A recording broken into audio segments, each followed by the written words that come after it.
دوسرا اس نے کہا کہ آپ نے جو اپنی 342 کی سٹیٹمنٹ میں لکھا ہے تو آپ نے دعا کے لیے آپ نے سیکنڈ فنکشن جو ہے وہ ایکسیپٹ کیا ہے.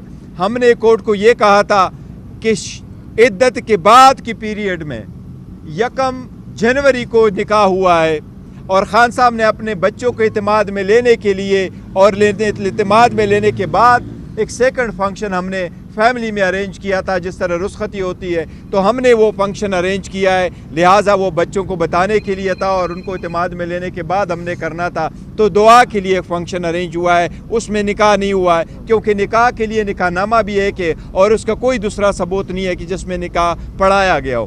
لیکن اس فنکشن کو جج صاحب نے کنسیڈر کیا کہ یہ نکاح ہے, تو اس نے کہا میں نے اس کو کنسیڈر کیا کہ یہ دوسرا نکاح اس ڈیٹ کو ہوا ہے, تو پہلے والے کو میں نے سیکنڈ میرج کو میں نے ویلڈ کنسیڈر کیا اور پہلے والے کو میں نے انویلڈ کنسیڈر کر لیا. لہٰذا میں 7 سال کی سزا دیتا ہوں, 5 لاکھ روپے کی جرمانہ کرتا ہوں اور جرمانے کی عدم ادائیگی میں 4 مہینے کی بھی سزا دیتا ہوں. اور میں نے ان کو یہی کہا کہ آپ نے مایوس کیا اور جو سزا بھی آپ نے دی ہے وہ میکسیمم سزائیں دی ہے. ہمیں نیب میں بھی سزا ہوئی تو میکسیمم, دوسری جرم میں سزا ہوئی تو میکسیمم, اس میں بھی سزا ہوئی تو میکسیمم. ججز کو جلدی کتنی تھی وہ سب آپ لوگوں نے دیکھا, اور آپ کی پارٹی کے آج میڈیا کو بھی اس کونے میں نہیں رکھنے دیا گیا جس میں میڈیا ہوا کرتا ہے. لیکن دس از ہاؤ اٹ ورکس. اور عدلیہ کو یہی ہم ریکویسٹ کیے جا رہے ہیں کہ آپ اس کا کچھ کر لیں. لیکن پبلک سے خان صاحب کے لیے یہ پیغام ہے, اپنے ووٹر سپورٹر کینڈیڈیٹس کے لیے یہ پیغام ہے, پرامن رہو, برداشت کرو, تحمل کرو. خان صاحب کہہ رہے ہیں 1000 سال میں نے یہاں رہنا ہوا تو میں رہوں گا, میں نے انشاءاللہ ڈیل شیل کوئی نہیں کرنی. اگر کرنی ہے میری ڈیل تو پاکستان کی ترقی کے لیے میں نے ڈیلیں کرنی ہے, پاکستان کی مفاد میں کرنی ہے. 8 تاریخ کو نکلو, پرامن رہو, اپنا حق رائے دہی استعمال کرو, اپنے کینڈیڈیٹ کو کامیاب کرو اور اپنے فارم 45 لے کر کے پولنگ اسٹیشنوں سے نکلو. تب تک آپ نے اپنا جدوجہد جاری رکھنا ہے. ووٹ سے یہ فرما دیں کہ کل آپ کے وکلا کی جانب سے عدالت سے ایک ریکویسٹ کی گئی تھی کہ آپ کوئی تھرڈ پارٹی وٹنس پروڈیوس کرنا چاہتے ہیں جو اس کیس کا سب سے اہم گواہ ہے, اور وہ آپ نے اس شرط پر عدالت کو نہیں کہا تھا کہ اگر اجازت ملے تو ہم پروڈیوس کریں گے, اگر نہ ملی اجازت ہم نے نام بتا دیا تو اسے اٹھا لیا جائے گا. اب چونکہ فیصلہ آ چکا ہے تو آپ کلیئرلی یہ بتا دیں کہ وہ کون سا ایسا اہم وٹنس تھا جسے عدالت پیش نہیں کرنے. دیکھیں ہم نام نہیں بتا سکتے بیکاز اس وقت جو سختیاں ہو رہی ہے تو ہم چاہ رہے تھے شاید ان پہ پریشر ڈالا جائے, ان کو نقصان پہنچایا جائے.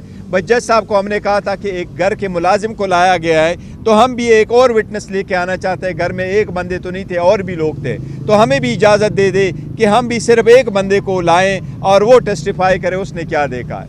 اور جج صاحب سے ہم نے یہ ریکویسٹ کی کہ اگر ان کا ملازم آ کر کے یہاں ٹیسٹیفائی کر سکتا ہے اور عدالت کو, تو آج بھی عدالت نے 3 بجے, ہم نے ان کو کہا تھا ہم 9 بجے اپنا ایویڈنس پروڈیوس کر سکے, لیکن ہمیں اپنے گواہ پیش کرنے کی اجازت نہیں دی گئی. This is how this trial has been completed. جی, اس فیصلے کے بعد ایک سوال اٹھ رہا ہے کہ اب بشرا بی بی اور عمران خان کا نکاح جو ہے وہ ٹوٹ چکا ہے, اب وہ نیا نکاح کریں گے؟ نہیں, دیکھو وہ جج صاحب نے نئے نکاح کی ضرورت نہیں, تبھی اس نے کہا کہ وہ جو سیکنڈ ہوا ہے وہ نکاح ہی ہے, وہ ویلڈ ہی ہے اور میں نے اس کو ویلڈ ہی کنسیڈر کیا, اس کی ضرورت نہیں ہے. البتہ جو بی بی کو رکھا ہے وہ گھر میں, ہماری تو ریکویسٹ یہی ہے اور ہم اپلیکیشن بھی موو کریں گے کہ آپ نے بی بی کو کیوں رکھا ہے بنی گالا میں. اس کو تو آپ نے ایک کمرے میں رکھا ہے, بند کمرے میں رکھا ہے, اس میں سے ایون اپنے کچن جانے کی اجازت نہیں ہے اور اس کے سارے شیشے بھی کالے کر دیے اور صرف ایک ہی کمرہ چھوٹا سا ان کے لیے رکھا ہے. تو ہماری ریکویسٹ بھی یہی ہوگی, ہم کورٹ میں بھی جائیں گے کہ ان کو بے شک باپ واپس اڈیالہ ہی لے آئیں. ان شاء اللہ تعالیٰ ہائی کورٹ میں موو کریں گے اور بہت جلد موو کریں گے. جو ہائی کورٹ کی اگر چھٹیاں نہیں ہیں تو انشاءاللہ نیکسٹ ویک میں کریں گے.